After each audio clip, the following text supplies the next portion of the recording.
Bienvenidos a la Iglesia Palabra Viva. Nuestra misión es hacer discípulos por medio de la palabra, para que vivan y den la vida obedeciendo y enseñando la voluntad de Dios, que es Jesús. Juan capítulo 13, versículo 36 al 38, vamos a leer todos, unánimes, juntos. Le dijo Simón Pedro: Señor, ¿a dónde vas? Jesús le respondió: a donde yo voy, no me puedes seguir ahora, mas me seguirás después. Y le dijo Pedro: Señor, ¿por qué no te puedo seguir ahora? Mi vida pondré por ti. Jesús le respondió: ¿tu vida pondrás por mí? De cierto te digo, no cantará el gallo sin que me hayas negado 3 veces. Vamos a orar pidiendo a Dios que obre con su palabra sobre nuestro espíritu, que la palabra cumpla el propósito para el cual el Señor la envió. El propósito es que nuestro corazón, nuestra alma, nuestro ser se rinda a los pies de Jesús, le dé culto, le rinda la vida en sacrificio vivo a Él. Eso es lo único que vale la pena. Esa es la vida eterna, esa es la vida abundante. Esos son los ríos de agua viva que corren de nosotros. Oremos. Padre Celestial, nosotros te damos gracias por tu palabra, que es la verdad. Tu palabra es verdad. Jesús, esta palabra es hermosa, deliciosa, eterna, es poderosa, Señor, llena de gloria porque nos ilumina de lo que tú eres, de lo que tú esperas, de lo que tú anhelas, de lo que tú nos das, de lo que tú entregas por nosotros, Señor, de la forma como tú nos capacitas para toda buena obra, Jesús. Entonces, que nosotros no estemos buscando en otros lados, porque ¿a quién iremos, Señor? ¿Quién nos puede hablar de las cosas del cielo sino tú, Padre Celestial, que eres el creador del cielo y de la tierra? ¿Y quién nos puede dar a conocer nuestra propia naturaleza mejor que tú, que eres nuestro creador, Señor? La mejor antropología está en tu palabra, la mejor teología está en tu palabra, Señor. La mejor manera de vivir la vida para el cielo, para el mundo, Señor, es a través de lo que tu palabra nos revela. Entonces, abre los ojos de nuestro entendimiento, permítenos conocerte, Padre. Unge mis labios, dame la sabiduría, el conocimiento, el poder de la palabra. Y derrama de tu gracia en esta hora, Padre, permitiéndonos verte. Te lo pedimos en el nombre de Jesús. Amén. Decía un hombre que perseguía a la iglesia primitiva, escribe una carta, y entonces dice: esos cristianos están locos, están dispuestos a dar la vida por algo que no ven. Lo que él no sabe es que hay unos ojos espirituales, que hay cosas que no se perciben con los sentidos, sino con el alma, ¿sí? Entonces, por eso es que las ciencias fácticas llegan hasta un límite y ellos mismos reconocen. Nosotros solamente podemos llegar hasta lo tangible, hasta lo medible, hasta lo que se puede enumerar.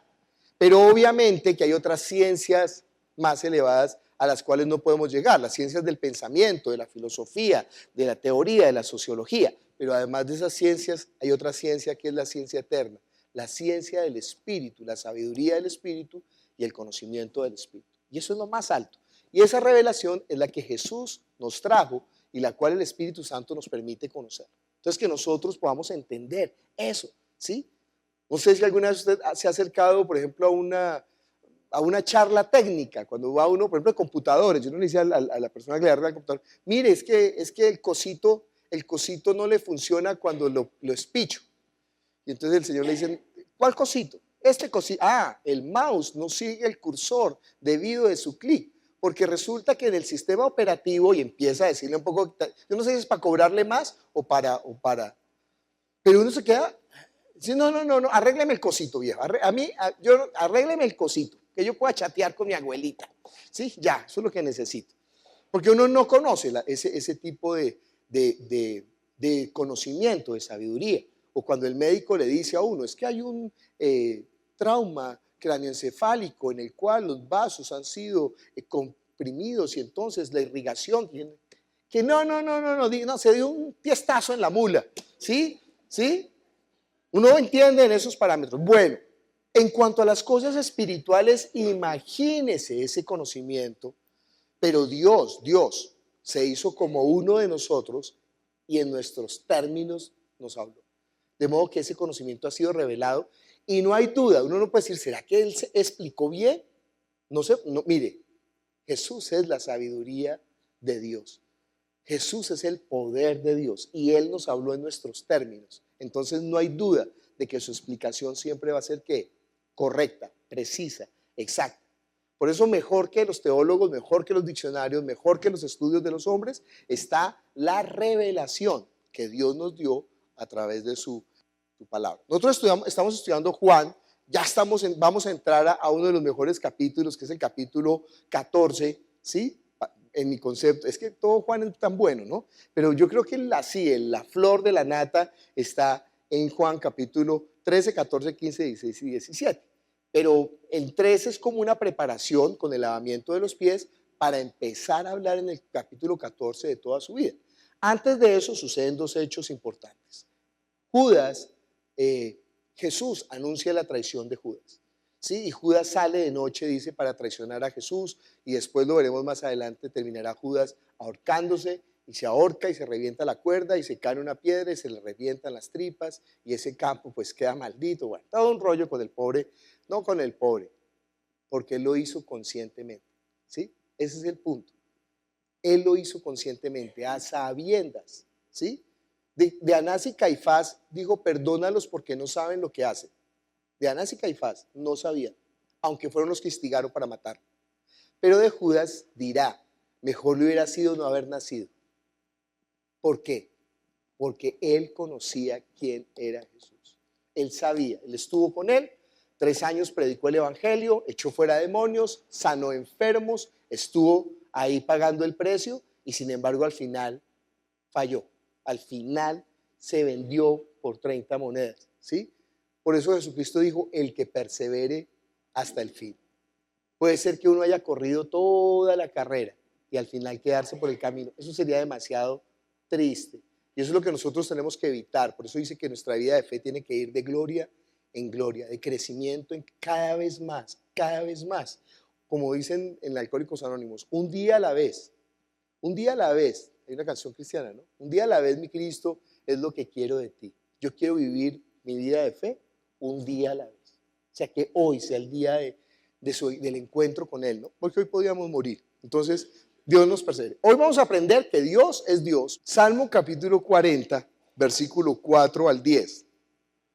Dice, bienaventurado el hombre que puso en Jehová su confianza y no mira a los soberbios ni a los que se desvían tras la mentira. Has aumentado, oh Jehová Dios mío, tus maravillas y tus pensamientos para con nosotros no es posible contarlos ante ti. Si yo anunciare y hablare de ellos, no pueden ser enumerados. Sacrificio y ofrenda no te agrada, has abierto mis oídos. Holocausto y expiación no has demandado. Entonces dije, he aquí vengo, en el rollo del libro está escrito de mí, el hacer tu voluntad, Dios mío, me ha agradado, y tu ley está en medio de mi corazón. He anunciado justicia en grande congregación. He aquí, no refrené mis labios, Jehová, tú lo sabes, no encubrí tu justicia dentro de mi corazón. He publicado tu fidelidad y tu salvación. No oculté tu misericordia y tu verdad en grande asamblea. Este pedazo del Salmo es demasiado espectacular. Porque lo que vamos hoy a ver acerca de Dios es que Dios es Dios. ¿Qué significa que Dios es Dios? Dios es el único digno de presentarle holocausto. Holocausto era, en el Antiguo Testamento, cuando era una sombra, cuando no se conocía, era sacrificar a alguien para Dios. En las culturas paganas lo que se hacía era que se sacrificaban a los hijos. Se les quemaba el primer hijo. ¿Quiénes son primogénitos aquí? Levanten la mano. Muy bien, ustedes serían chamuscados para el dios Moloch. Los chamuscarían, los quemarían, los quemaban. El primer hijo lo quemaban para que al resto de la vida fuera bien. Y ellos, mire, los paganos no tenían resquemor en esto, no tenían miramiento. Ellos sabían, si al Dios a que nosotros le rendimos culto, es el que nos protege, es el que nos favorece y es el que nos cuida, pues obviamente hay que entregarle lo mejor. Lo mejor, sépanlo usted, ahora sí pónganse orgulloso, lo mejor es el primer hijo, para ellos, a veces no, pero para ellos era así, y lo quemaban. En el pueblo de Israel hay un cambio. Comienza con la promesa de Abraham, y cuando Dios le dice, entrégame a tu hijo en holocausto, tu único, tu Isaac a quien amas, que se partió el brazo el pobre Isaac, Entonces tu Isaac a quien amas, mire un momento, mire conmigo Génesis 22:1. Aconteció después de estas cosas que probó Dios a Abraham y dijo, Abraham, y él respondió, heme aquí. Y dijo, toma ahora tu hijo, tu único Isaac, a quien amas, y vete a tierra de Moriah y ofrécelo allí en holocausto sobre uno de los montes que yo te diré. Y Abraham se levantó muy de mañana, enalbardó su asno, tomó consigo 2 siervos suyos y a Isaac su hijo, y cortó leña para el holocausto, y se levantó y fue al lugar que Dios le dijo. ¿Usted entiende por qué la acción de Abraham es tan contundente? Ojo, en primer lugar es la costumbre de esa época. Y uno pensaría, qué horror, ¿no? Se estremecía uno pensando en su hijo, como ama tanto a sus hijos, entonces el primogénito. Pero entiéndalo, si Dios era Dios para una gente, el Dios que fuera, ellos le entregaban su hijo como algo natural. Porque es Dios. Como es Dios y como nos va a favorecer, si no, ese Dios no será nuestro Dios. Y si no es nuestro Dios, pues no tendremos su protección, su favor, su misericordia, su abundancia y su bendición. Entonces para los paganos, normal. Para los hebreos no va a ser así. Cuando Dios le dice, entrégame a tu hijo, él dice, verdad, eso es lo que toca hacer con Dios, toca entregarle el primer hijo. Sin embargo, como Abraham sabía que Dios le había dicho que sobre ese hijo vendría el Mesías, él dice, debe ser que lo va a matar, y una vez yo lo mate, él lo va a levantar otra vez de la muerte. Así dicen hebreos, ¿no? La fe de Abraham. Y Abraham se fue con su hijo, mire que dice muy de mañana, o sea, eso no es haciendo una dilación para que no se dé el hecho, ¿no? Usted sabe, dice, sí, ya voy, hasta que ya se le cae el cuento. Ay, ¿por qué no hice? Hay que hacerlo pronto. Y entonces le está diciendo a Abraham, rápido, por la mañana se levantó, enalbardó su alto para presentar a su hijo en holocausto. Pero con Dios hay un cambio con respecto a los dioses del mundo. Porque Dios dice, ¿sabe qué? No, yo me proveeré un becerro para el holocausto, y pone el carnero de la expiación, o que toma el lugar del hijo de Abraham. Y a partir de ahí, cuando se lee, por ejemplo, en la ley, la Pascua, el primer hijo también en la ley tiene que traerse al altar, al templo, para entregarlo como esclavo. Pero, ¿quién me mandó ese pasaje tan hermoso que dice, si es un primogénito de burro, ¿quién fue el que me envió yo lo publiqué? Si es primogénito de burro, lo reemplazarás. Busque por ahí en el smartphone rápido la cita, porque es demasiado bonito. Porque el primogénito de burro, ¿quién es? Nosotros. Y al primogénito del burro lo reemplazarás por un carnero, pero también al hijo. Al hijo lo reemplazaban por 2 palominos, por una tórtola, por un cordero, por un carnero, según lo que la persona tuviera y como pudiera pagar por su hijo, en rescate por su hijo. ¿Sí? Entonces en este salmo que estábamos leyendo, dice, mire cómo hace la traducción de la Septuaginta en hebreo. En hebreos está más bonito ese salmo, o me gusta más porque la traducción, en la poesía hebrea es un cuento, porque claro, una palabra como tiene diferentes variantes, aunque se relaciona. Por eso estoy deleitado con el cantar de los cantares. Ya veremos ese taller que vamos a hacer. Hebreos capítulo 10, versículo 5, dice, desde el 4, porque la sangre de los toros y de los machos cabríos no pueden quitar los pecados, por lo cual, entrando en el mundo, dice, sacrificio y ofrenda no quisiste, me preparaste cuerpo, holocausto y expiación por el pecado no te agradaron, entonces dije, he aquí que vengo, oh Dios, para hacer tu voluntad, como en el rollo del libro está escrito de mí. Esta es la Septuaginta, o sea, la versión griega de la Biblia. En la versión en hebreo en lugar dice, me preparaste cuerpo, dice que has abierto mis oídos.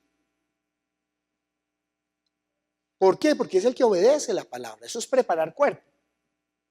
Y dice la Biblia que hoy en día nosotros nos presentamos a Dios en sacrificio, ¿qué? Vivo. Ya no son machos cabríos muertos. sino que nosotros presentamos nuestro cuerpo, me preparaste cuerpo para hacer tu voluntad. Nosotros presentamos nuestros cuerpos en sacrificio vivo. ¿Qué quiere decir en sacrificio vivo? Que en lugar de usar su vida para las carambanadas y para las tonterías, usted utiliza su vida para predicar el evangelio, para anunciar su nombre en la grande congregación. ¿Entiende qué es la vida de fe o todavía no ha entendido qué es la vida de fe? Porque algunos piensan que la vida de fe, eso es lo que enseña la religión, es ir, echar una monedita, prender una lamparita, pedir una petición, un favor y irse otra vez para seguir la vida en sus sinvergüenzuras. Pero en la escritura, la vida de fe o nacer de nuevo es que nosotros entendemos que el sentido de la existencia solamente está en Cristo Jesús. Estaba viendo un video de Ricardo Montaner y dice que ha llenado el estadio en Montevideo a reventar. Cuánto vacío hay en esta habitación. Él canta como sin ganas, ¿no? Pero llena los estadios, famoso, con todo el dinero del mundo, con toda la gloria del mundo, con todo el éxito en la carrera. Y dice, y después de haber llenado el estadio, que fue apoteósico el concierto, yo me fui al hotel y jamás me sentí más solo y vacío. Debe ser una canción Montaner con esa experiencia, ¿no? Jamás me sentí más solo y vacío. Y llegó a la casa donde la esposa y le dijo, cónchale, vale, yo no sé qué pasa. Esta vida no funciona, chico. Me siento solo y vacío. Y dijo la mujer, lo único que te puede llenar es Jesús. Y él la vio, y como él vio que ella era de verdad cristiana, no como nosotros a veces que somos mentiritos cristianos, me incluyo a mí, pero no debería, ¿no? Por pura solidaridad. Porque claro, si uno le dice, si la esposa es una mujer terrible, horrorosa, con más traumas que él, y le dice, busque a Cristo, ay no, pues ¿quién le va a creer, viejo? ¿Sí?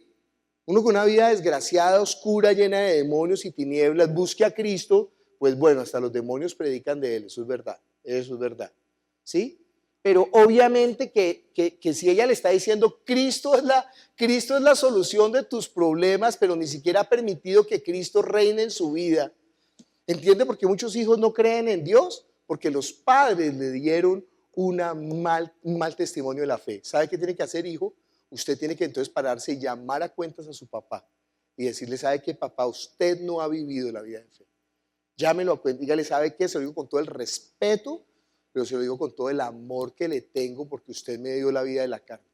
Usted no ha querido recibir a Cristo. Usted no ha querido vivir la vida de fe. Conmínelo. Y yo sé que, mire, si un hijo llama a un padre al orden, el padre en todo caso sabe que esas palabras son fuertes, ¿sí?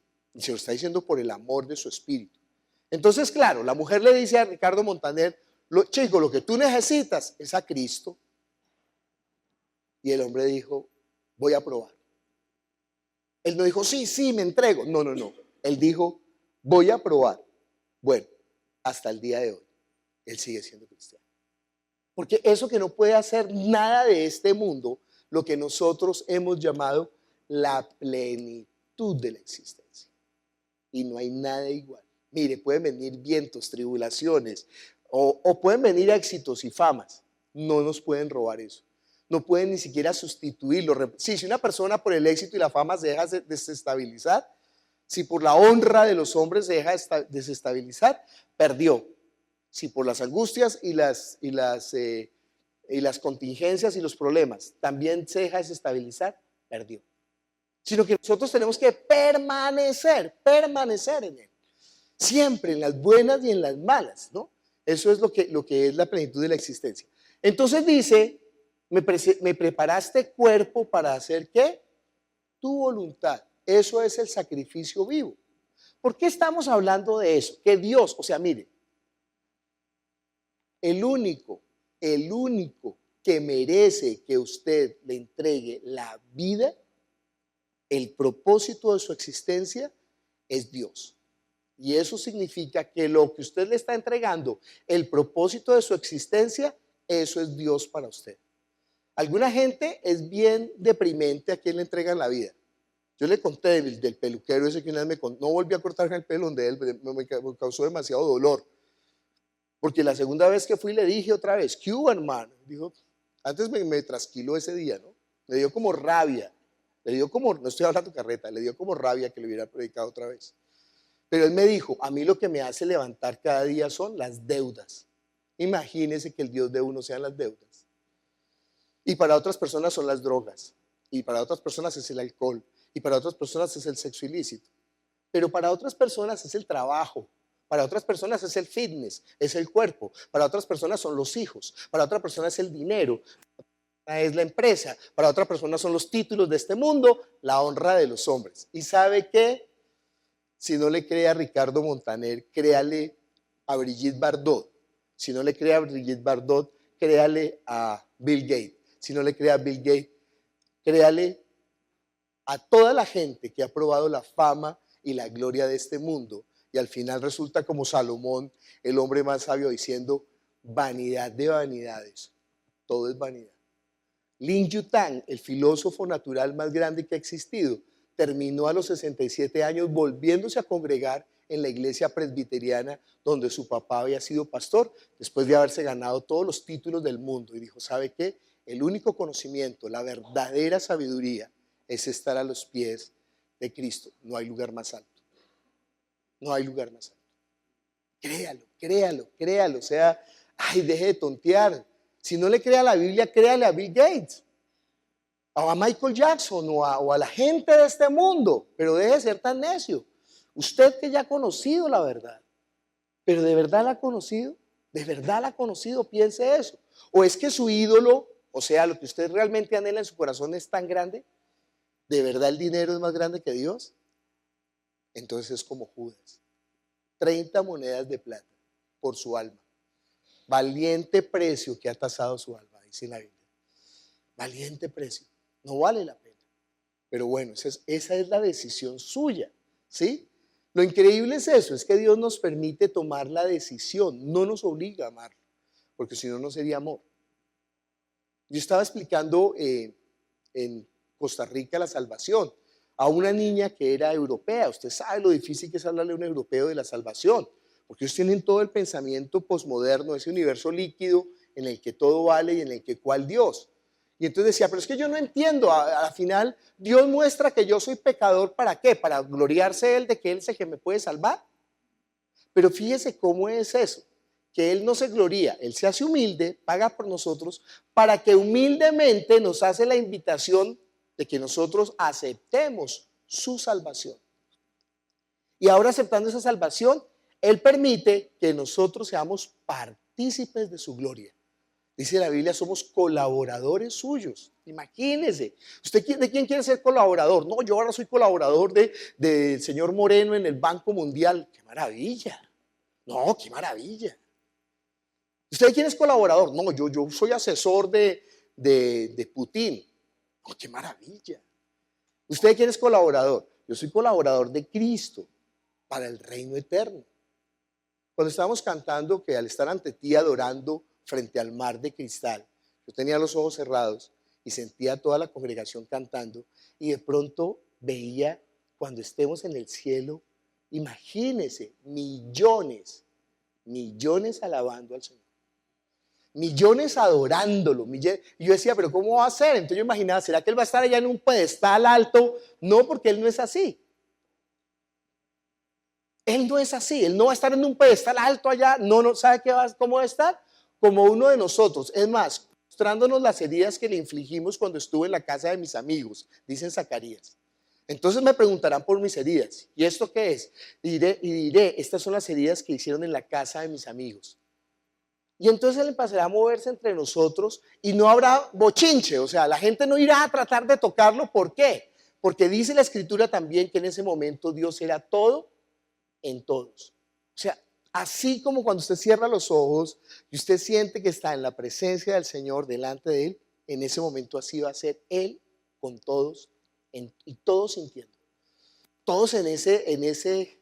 No se preocupe, ay, se me va a hacer tarde para almorzar, entonces necesito más bien rápido que Jesús me toque a mí. No, ya no va a haber necesidad. Ya no va a haber prisa, ya no va a haber afán, sino que todos seremos todos en Él. Y todos diciendo, ay, vencimos por tu sangre, vencimos. Y para eso mira los que te traje. Y entonces, y todos gracias, y no gracias a Él, sí, gracias a Él, de verdad. O sea, eso va a ser el cielo, ay, el cielo lo anhelamos, ¿no? Bueno, ¿por qué estamos hablando entonces de entregar el cuerpo y presentar en sacrificio vivo? Porque Pedro, eso es lo que dice.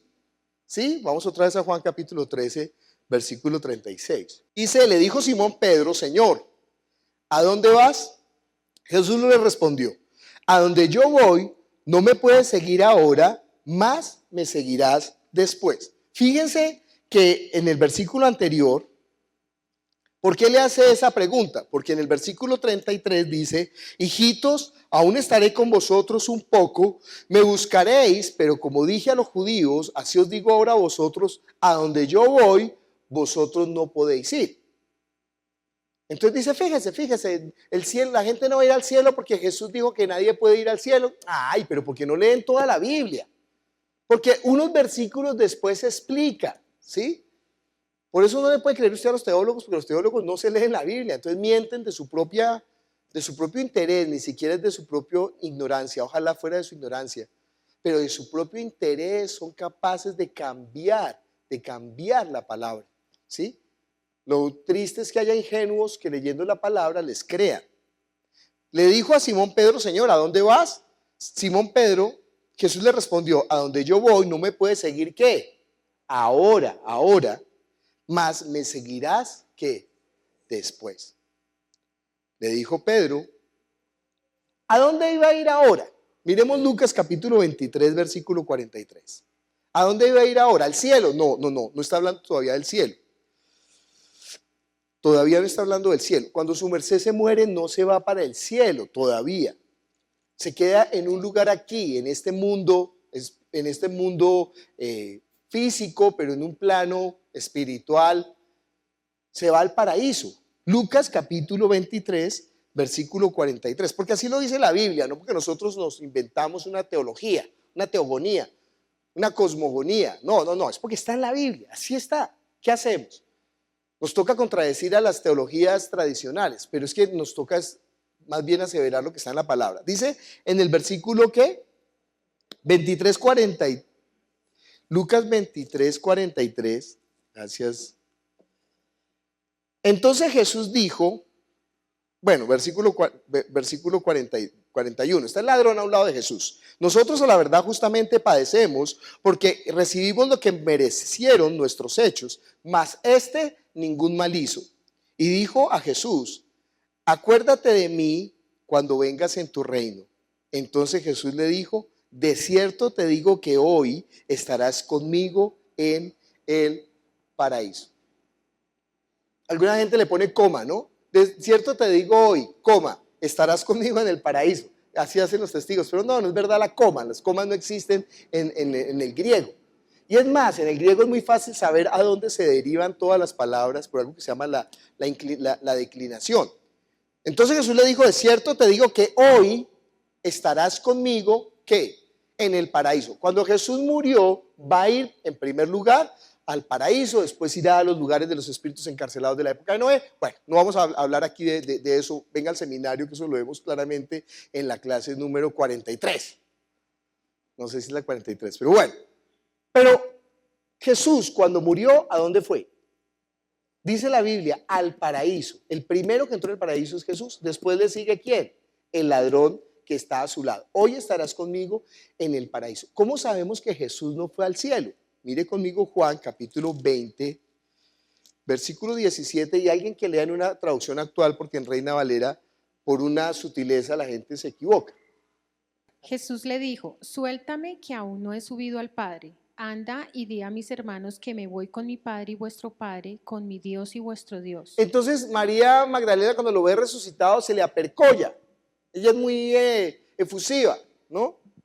Dice, y parece el zorrillo ese de los Tiny Toons, suéltame. Dice, suéltame. Yo todavía no he subido al Padre, ¿sí? Más bien vaya y anuncia a sus hermanos lo que está pasando. ¿Cuándo subió Jesús al cielo? Mire conmigo Hechos capítulo 1. Entonces, no es que Él resucitó, María lo suelta y Él sube al cielo. En algunas teologías dicen eso. No, no, no. Él todavía no sube al cielo. Dice en Hechos capítulo 1, versículo 1, en el primer tratado, oh Teófilo, hablé acerca de todas las cosas que Jesús comenzó a hacer y a enseñar, hasta el día en que fue recibido arriba, después de haber dado mandamientos por el Espíritu Santo a los apóstoles que había escogido. Fíjese que primero va a estar con los apóstoles dándoles mandamientos después de la resurrección.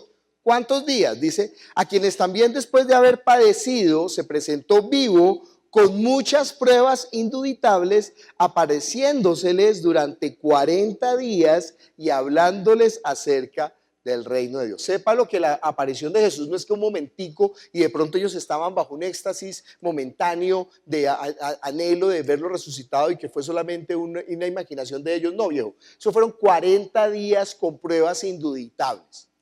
40 días, dice en 1 Corintios, creo que es 15, se le apareció a más de 500 personas. Eso no fue un cuento. Y después de estar 40 días con ellos, entonces, ¿qué hizo Jesús? Subió al cielo. Mire ahí el versículo 9. Y habiendo dicho estas cosas, viéndolo ellos fue alzado y le recibió una nube que le ocultó de sus ojos, y estando ellos con los ojos puestos en el cielo, entre tanto que él se iba, he aquí se pusieron junto a ellos dos varones con vestiduras blancas, los cuales también le dijeron, varones galileos, ¿por qué estáis mirando al cielo? Este Jesús que ha sido tomado de vosotros al cielo, así vendrá como le habéis visto ir al cielo. Después de 40 días Jesús subió al cielo y les dijo, oiga, todavía no se vayan a predicar el evangelio. Esperen. ¿Esperen qué? Cuando venga sobre ustedes el Espíritu Santo. Cuando venga sobre ustedes el Espíritu Santo, entonces me serán ¿qué? Testigos en toda Jerusalén, en Judea, en Samaria y hasta lo último de la tierra. La palabra testigo en griego es marturetes, de ahí viene la palabra ¿qué? Mártir. Mártir es el que está dispuesto a ¿qué? A entregar su vida, pero por medio del Espíritu Santo, por sus propias fuerzas. Aquí estamos en Juan y está Pedro por sus propias fuerzas. Y Pedro, como es tan efusivo, iba a decir bocón, pero no, tan efusivo, dice, le dijo Pedro, Señor, ¿por qué no te puedo seguir ahora? ¿Qué? Mi vida pondré por ti. Todo el mundo, porque en la Biblia está diciendo esto del holocausto vivo, del anhelo de servir a Dios. Además Jesús se lo ha dicho a ellos. Mire conmigo Lucas capítulo 9. Mi vida pondré, ¿usted no ha pensado eso? Ay, debería haberlo pensado ya. ¿No lo ha pensado? Entonces Dios no es su Dios. ¿Por el dinero sí pone la vida? ¿Por el sexo ilícito sí se arriesga la vida? ¿Saben, no? La gente tiene más miedo de quedar embarazado que de adquirir VIH. ¿Por el dinero pone la vida? ¿Ahí sí se arriesga?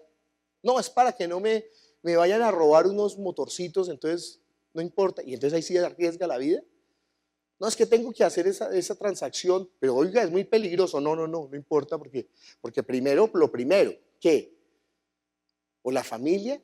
Entonces se está desgañitando usted, no, es que mis hijos son lo primero, por ellos la vida. Pues muy lindo, pero quiere decir que sus hijos son su Dios, pero por Dios no. ¿Entiende esa diferencia? ¿Para quién Dios es Dios?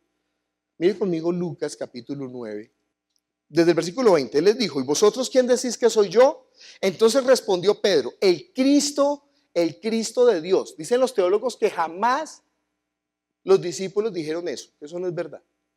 Y que jamás Jesús lo reconoció. ¿Y qué es más? Que Jesús le dijo, no digan eso, cállense, no digan eso, yo no soy. No dice la Biblia yo no soy, pero ellos se lo inventan. Porque como Jesús les dice que no lo digan, pero ¿por qué Jesús le dice que no le digan que Él es el Cristo? ¿Se acuerda que a los demonios les decían cállense, no lo digan? Y a los discípulos decían no lo digan. ¿Por qué? Aquí lo explica, si los teólogos leyeran unos versiculitos más. No, ellos los leen, lo que pasa es que para su propósito malvado, perverso, pervertido, no lo dicen. Y cambian, pero por favor ya deje de creerle a los teólogos, ya. Empiece a creerle a Jesús. Dice, pero Él les mandó que a nadie dijesen esto, encargándoselo rigurosamente. Les dijo, miren, no digan eso. ¿Por qué? Dicen los teólogos porque él está negando que él no es el Cristo. Precisamente él reconoce, no, yo no soy. No lo diga, eso no se dice. No, no, no. ¿Por qué? ¿Por qué Jesús manda rigurosamente que no? Ahí lo explica, diciendo, es necesario que el Hijo del Hombre padezca muchas cosas y sea desechado por los ancianos, por los principales sacerdotes y por los escribas, y que sea muerto y que resucite al tercer día. ¿No ve que si todo el pueblo de Israel, los escribas, los sacerdotes, llegan a reconocer que Él es el Cristo, no lo matan? Y si no lo matan, ¿no hay pago por nuestros pecados? Se necesita que el Cristo muera por manos del pueblo de Israel. Así estaba escrito. Eso no es un accidente. Por eso él dice, no lo digan, no lo digan. ¿Se acuerdan cuando llegaron unos griegos a buscarlo? ¿Dónde está el Mesías? Dijo, ya llegó la hora, mi fama se está extendiendo, no puedo tener fama, necesito morir. Dijo, llegó la hora del Hijo del Hombre sea crucificado. Y entonces ya se acelera la cosa para morir. ¿Entiende por qué él decía que no diga que él es el Cristo? Siempre dejaba la duda. ¿Para qué? Para que lo maten. Si ellos están seguros que él es el Cristo, no lo van a matar. Entonces se necesitaba todo ese drama del misterio mesiánico. Eso es, lo acaba de descubrir, ¿no? En el versículo siguiente. Y decía a todos, si alguno quiere venir en pos de mí, niéguese a sí mismo, tome su cruz cada día y sígame, porque todo el que quiera salvar su vida o ganar su vida la perderá, y todo el que pierda su vida por causa de mí, éste la salvará. Pues, ¿qué aprovecha al hombre si gana todo el mundo y destruye o se pierde a sí mismo? Si usted muriera hoy, dígame la verdad, hoy lo mata Dios.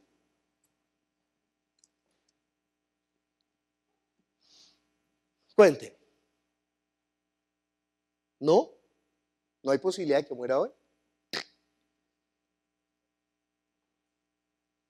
Si hoy muere, ¿qué pasa con su espíritu? ¿Y qué ha hecho con su vida de fe? Ese es el asunto, por eso amo la muerte, amo ese beso dulce, ¿no? Y yo espero que el día que me bese yo esté preparado para enfrentarlo. Que yo esté listo para mi Señor, que yo esté listo, que no lo haya cambiado y toca hasta el fin. Mire, ya llevo la vida de fe larga, 28 años, que es de pronto más que su vida inclusive. Pero no me he dejado vencer. Con patas y manos, agarrado a Él, no a mí, no confiando en mí, confiando en Él. Pero eso sí, dando testimonio de la verdad, siempre. Sin callar la boca, proclamando el Evangelio, viviendo, porque es lo único que vale la pena. Pero podía ser que mañana, como un tonto, me pierda. Como un tonto, ¿usted se imagina eso? Como un tonto. Por eso dijo el Señor, el que persevere que hasta el fin. Por eso dijo Pablo, yo cuido mi salvación con temor y temblor. Pero ¿cierto que su ídolo es más grande que Dios? ¿Cierto que su ídolo es más grande que Dios? Para Abraham ni siquiera su hijo, de una lo entregó. Pero su ídolo, que es una tontería su ídolo, póngase a pensar, es una tontería frente a la vida eterna, su ídolo. ¿Por qué vale la pena vivir? ¿Qué aprovecha el mundo si ganare todo el mundo y se destruyere y se destruye o se pierde a sí mismo? Usted se está destruyendo a sí mismo, qué tonto. No le eche la culpa a Dios, se da cuenta que Dios nos deja participar o para bien o para mal. ¿Qué es lo que vale la pena en este mundo? ¿Qué sacará? Hoy se muere. Dígame la verdad. ¿Su afán en dónde queda? Dice después, porque el que se avergonzara de mí y de mis palabras, de este se avergonzará el Hijo del Hombre cuando venga en su gloria y en la del Padre y de los santos ángeles. Pero os digo en verdad que hay algunos de los que están aquí que no gustarán la muerte hasta que vean el reino de Dios. Entonces dicen los teólogos, ¿se dan cuenta de la ignorancia de este campesino judío? Ojo, así hablan los teólogos. ¿Se dan cuenta de la ignorancia de este campesino judío que pensaba que su venida iba a ser cuando estaban los presentes? Ay, teólogo ignorante, erudito español. Déjeme decirle a usted su ignorancia. Porque Jesús explicó que la venida del reino de los cielos es el Espíritu Santo morando en nosotros. Y el Espíritu Santo solamente vino 40 días, 10 días después de la partida de Jesús. El día del Pentecostés. ¿Quién había muerto ya? Judas. No, Jesús resucitó, si no sabe. Jesús resucitó. Jesús no se quedó en la tumba, Jesús resucitó, Jesús vive. Jesús, no sea como el autor ese cristiano que escribió un libro que decía, ¿qué comería Jesús hoy si viviera? Ay, no fregues, ¿no? Ignorancia, esos títulos cristianos. No, no son cristianos. Pero usted entiende que cuando él está hablando de la venida del reino con poder, dice, y veréis a los ángeles subiendo y bajando sobre el Hijo del Hombre, está hablando de la venida del Espíritu Santo. Él lo dijo en Juan capítulo 14, lo veremos después. Yo y el Padre vendremos a él y haremos morada con él. No los voy a dejar huérfanos, yo voy a volver. El reino de los cielos, ¿cómo? Con el Espíritu Santo que recibieron todos los 120 que estaban congregados. ¿Menos quién? Judas, porque ya Judas había muerto. Aquí uno está hablando de la segunda venida. Esta semana en Los que quieren dar la vida vimos los tiempos de Jesús en Lucas 17, hermoso. Voy, vuelvo y regreso, pero ya estoy acá. Pero cuando no esté, no se preocupen que ahí estoy con ustedes. No, eso es una maravilla, Lucas, es una maravilla cómo Jesús marca. Y mire, Jesús ni siquiera, dicen los teólogos, es que son ignorantes, perdónenme por ser tan pedante con ellos. Es con ellos que soy pedante, porque son una caterva de ignorancia. Cuando están diciendo que es que Jesús ni siquiera explicó qué era el reino. Lo vimos claro. Esto no es como los mentirosos claritico. No, lo vimos claro en la Biblia, en Lucas capítulo 17. Él le está diciendo el reino de los cielos que soy yo, soy yo. Y verán cuando esté aquí, cuando me vaya y cuando vuelva y cuando regrese. No se preocupen, ese es el reino de los cielos, mis estimados teólogos de pacotilla. Entonces, estamos otra vez en Juan. Yo me pongo a pelear con los teólogos en lugar de predicar. Perdón. Juan capítulo 13 dice, le dijo Pedro, Señor, ¿por qué no te puedo seguir ahora? Mi vida pondré por ti. Jesús le respondió, ¿tu vida pondrás por mí? De cierto te digo, no cantará el gallo sin que me hayas negado 3 veces.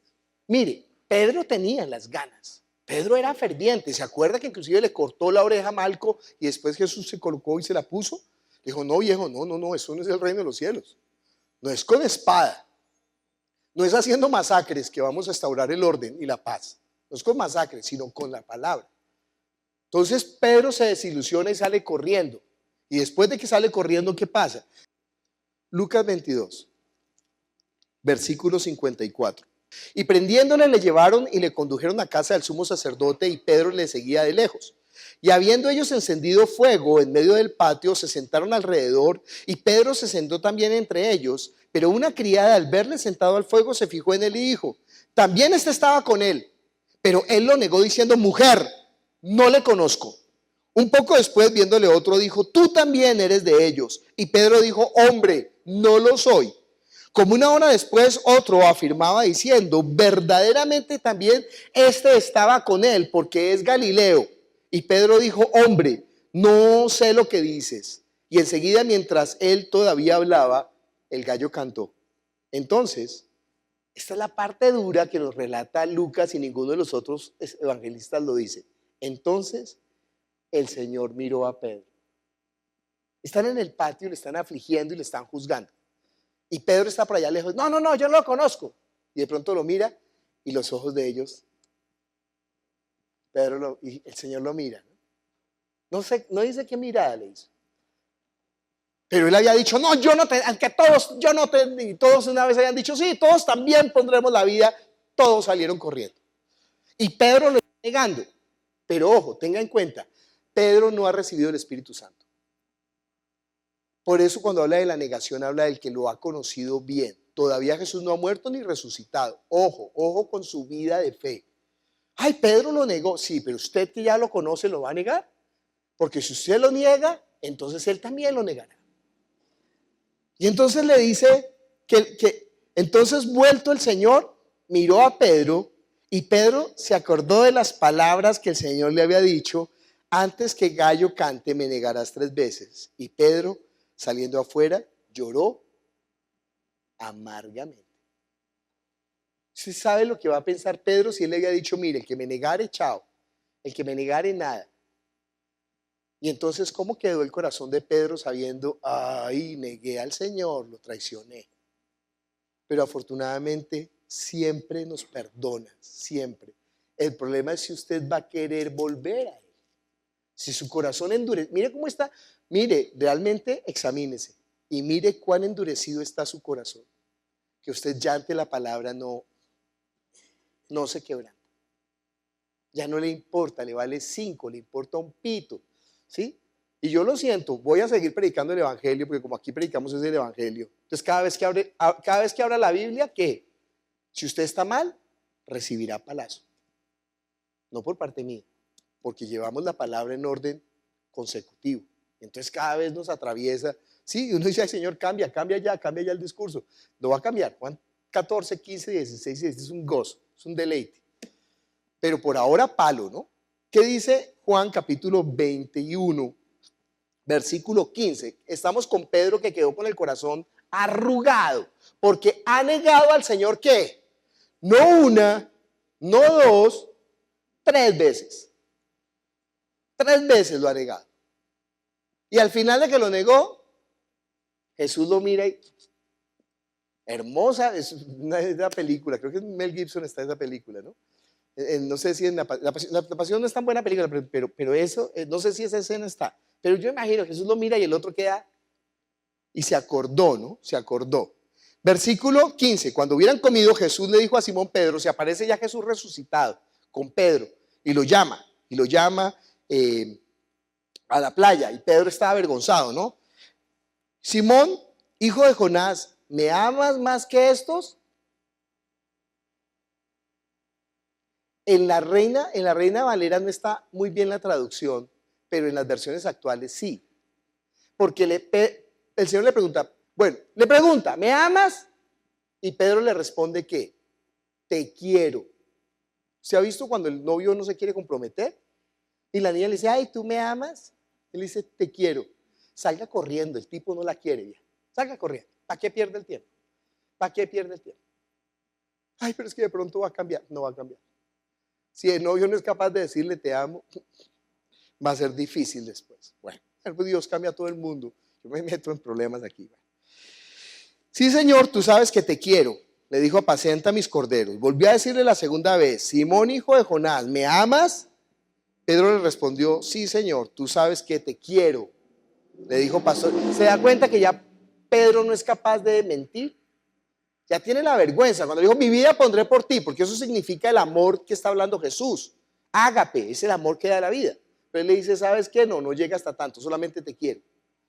Le dijo la tercera vez. Algunos dicen que le dice 3 veces porque 3 veces lo negó.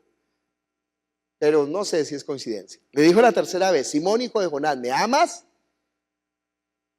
Esa vez le dice, ya no le dice me amas, le dice, entonces, Pedro, ¿me quieres? Pedro se entristeció de que le dijese la tercera vez, ¿me quieres? Y le respondió, Señor, tú lo sabes todo, tú sabes que te quiero. O sea, mi amor, ¿qué? No alcanza para dar la vida por ti. Jesús le dijo, apacienta mis ovejas. Usted se da cuenta de esa responsabilidad que nos da, aún sabiendo que no alcanzamos, pero ¿por qué? De cierto te digo, cuando eras más joven, te ceñías e ibas a donde querías, mas cuando ya seas viejo, extenderás tus manos y te ceñirá otro. ¿Quién es el que lo va a ceñir? El Espíritu Santo. O sea, otro te va a conducir, otro va a hacer con tu vida lo que tú no querías y te llevará a donde no quieras. Esto dijo dando a entender con qué muerte había de glorificar a Dios, y dicho esto añadió ¿qué?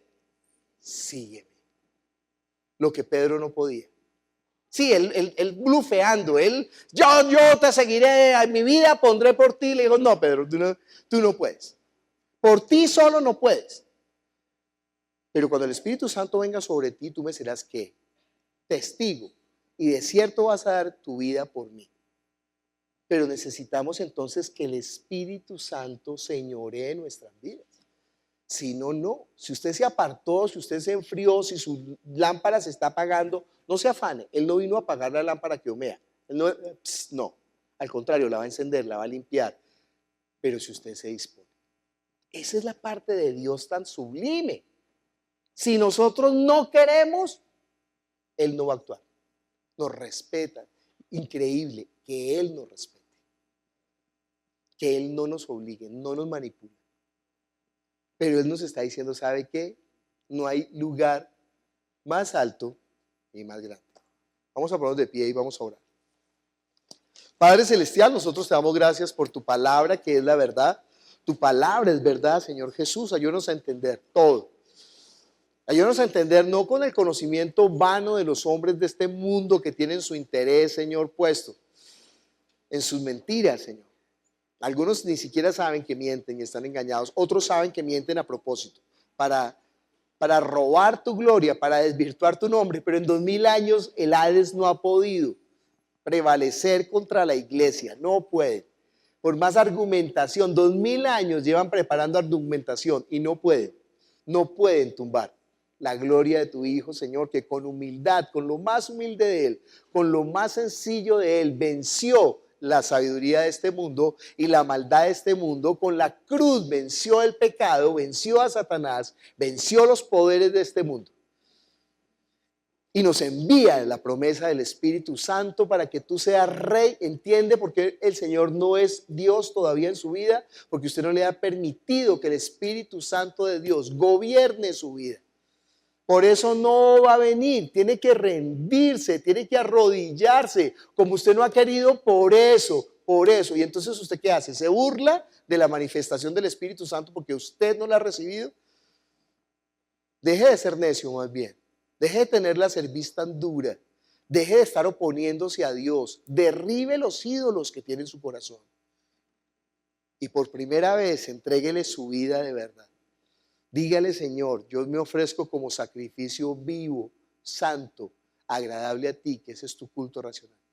Esta vida no tiene sentido en nada, Señor, si no es para ganar las almas, Señor. Todos los recursos que tenemos, toda la vida que tenemos, toda la sabiduría que tenemos, todos los dones que nos has dado, todo lo que has permitido en nuestra vida, si no es usado para tu reino, no sirve para nada, Señor, para nada. Obra con poder, haznos sabios, haznos entender, envía tu luz y tu verdad que nos guíe a tu santo monte, a tu morada. Nosotros queremos ofrecernos como holocausto de verdad. Toma nuestra vida, te lo pedimos en el nombre de Jesús. Amén.